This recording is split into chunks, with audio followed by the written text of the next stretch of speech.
चीनी, जिस गन्ने से गुड़ इतना काला होता है उसकी चीनी इतनी सफेद कैसे हो गई? केमिकल्स उसमें डाले जाते हैं। और मैं एक चीनी मिल के अधिकारी जो मैनेजर है, मैं उनकी बात आपको बता रहा हूं। उन्होंने कहा कि मुझे लगभग 12 साल हो गए चीनी मिल में काम करते हुए, और जब से मैंने काम करना शुरू कर दिया चीनी मिल में, तभी से मैंने घर में चीनी लाना ही बंद कर दिया। मैं तब से अपने बच्चों को चीनी खिलाता ही नहीं हूं, जबकि नौकरी से सैलरी वहीं से मिलती है, मगर चीनी नहीं। मैंने कहा कि आखिर कौन सी घटना घटी जिसके कारण से आपने ऐसा किया?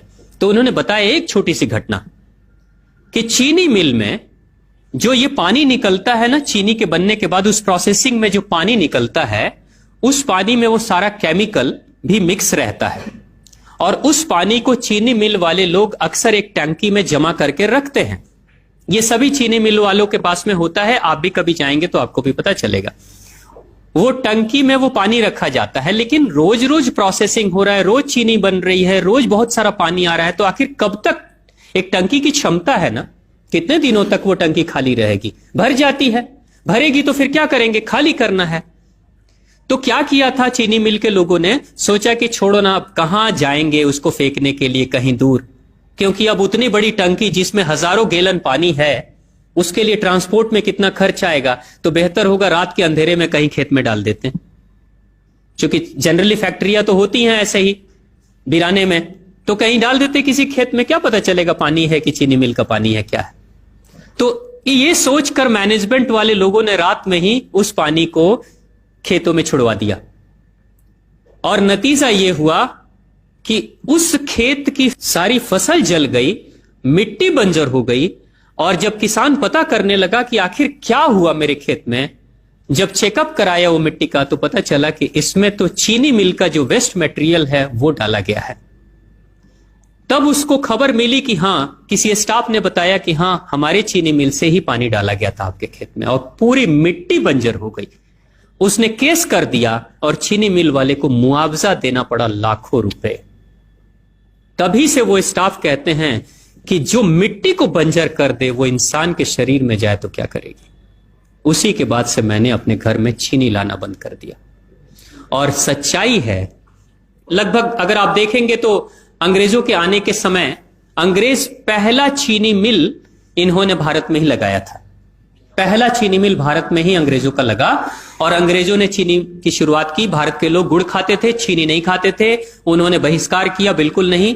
लेकिन चीनी और चाय पत्ती दोनों के लिए लोगों को तैयार किया गया था। चाय पिला पिलाकर फ्री में चीनी के लिए तैयार किया गया, और चाय के लिए भी तैयार किया गया। अंग्रेज ने जब से यह शुरू किया है, और पिछले 50 वर्षों से हमारे समाज में चीनी खाने का प्रचलन बहुत तेजी से बढ़ा है, और उसी समय से भारत के लोगों के बच्चों के शरीर में कैल्शियम की कमी होनी शुरू हो गई है।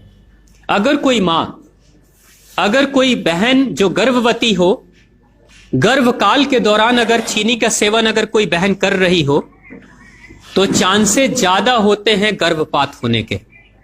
कोई मां अगर बच्चे के जन्म से पहले 1 साल पहले से ही चीनी छोड़ दे और सामान्य भोजन करे, अपना ही दूध बच्चे को पिलाए, और कम से कम 5 साल तक बच्चे को चीनी ना खिलाए, खुद को चीनी ना खिलाए, उस बच्चे को कभी भी ऑस्टियोपोरोसिस की समस्या नहीं हो सकती। कैल्शियम की कमी उसके शरीर में कभी नहीं होगी।